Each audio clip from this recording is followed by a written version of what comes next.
చీకటిలో ఒక చిన్న వెలుగు పుట్టింది. చిన్న వయసులోనే అతని కళ్ళలో ధైర్యం మెరిసింది.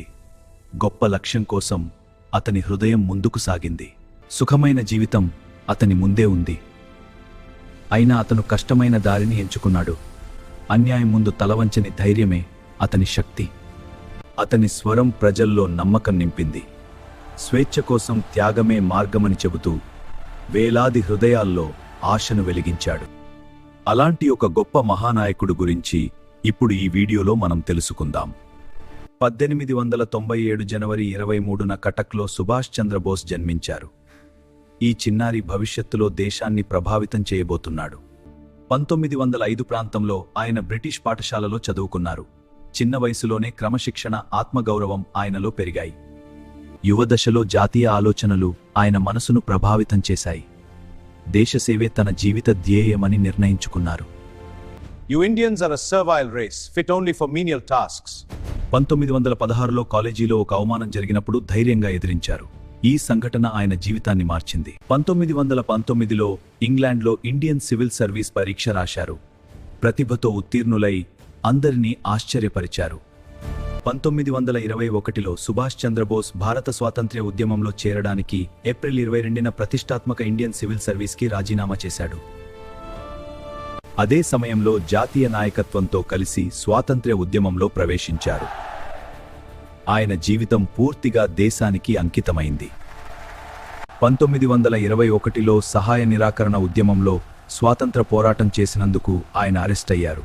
జైలు జీవితం ఆయన సంకల్పాన్ని మరింత బలపరిచింది. 30 ఏళ్ల దశలో ఆయన ప్రముఖ నాయకుడిగా ఎదిగారు. యువతలో దేశభక్తి జ్వాలలు రగిలించగలిగారు. 40 ఏళ్ల వయసుకు చేరుకునే సమయంలో జాతీయ నాయకుడిగా గుర్తింపు పొందారు. మన జాతీయ భవిష్యత్తు కోసం కలిసి నిలబడదాం. సుమారు 41 ఏళ్ల వయసులో కాంగ్రెస్లో భావజాల విభేదాలు పెరిగాయి. అయినా సుభాష్ తన దృఢమైన మార్గంలో ముందుకు సాగారు. 42 ఏళ్ల దశలో ఆయన ఫార్వర్డ్ బ్లాక్ స్థాపించారు. స్వాతంత్ర్య పోరాటాన్ని వేగంగా ముందుకు తీసుకెళ్లాలని ఆయన భావించారు. సుమారు 43 ఏళ్ల వయసులో బ్రిటిష్ ప్రభుత్వం గృహ నిర్బంధంలో ఉంచింది.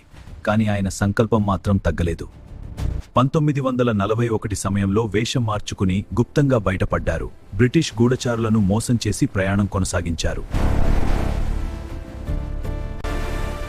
44 ఏళ్ల వయసులో విదేశాలకు చేరుకుని సహాయం పొందాలని ప్రయత్నించారు. స్వాతంత్ర్య పోరాటానికి కొత్త దిశ మొదలైంది. 1941 తరువాత ఆయన యూరప్లో భారత స్వాతంత్ర్యానికి మద్దతు పొందేందుకు ప్రయత్నించారు.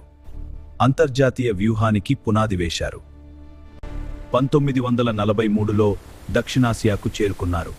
అక్కడ స్వాతంత్ర్య పోరాటానికి కొత్త శక్తి ఎదురు చూస్తోంది. This is Subhash Chandra Bose speaking. విదేశీ రేడియో ద్వారా భారతీయులకు సందేశాలు పంపించారు. స్వాతంత్ర్య జ్యోతి మరింత వ్యాపించింది. 1943లో భారతీయ జాతీయ సైన్యాన్ని పునః వ్యవస్థీకరించారు. స్వాతంత్ర్యానికి సైనిక శక్తి బలపడింది.